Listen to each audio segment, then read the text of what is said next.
बोलिए श्री कावेरी मात की जय।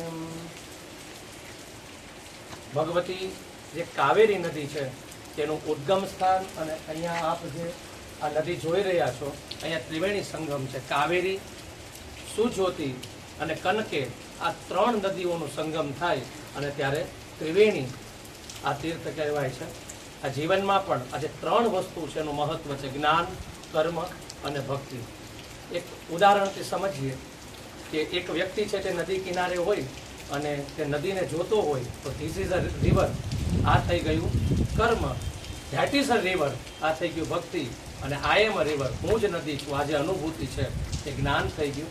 વી live in our action, we live in our emotion, we live in our thoughts, there are combination of these three, it's our character. આ ત્રણ ચીજ મળે ત્યારે જ આપણું એક ચારિત્ર્ય છે તે બિલ્ડઅપ થતું હોય છે। સહજ રીતે અહીંયા પણ બ્રહ્મગીરી પર્વતની આખી જે કંદરાઓ છે, ભૃગુ ઋષિએ અહીંયા તપશ્ચર્યા કરી હતી, તેની આગળ અગસ્ત્ય ઋષિએ મહાદેવની તપશ્ચર્યા કરી હતી। તો આવી રીતે ભારત દેશ છે તે ચમત્કારનો નહીં પણ અધ્યાત્મનો દેશ છે।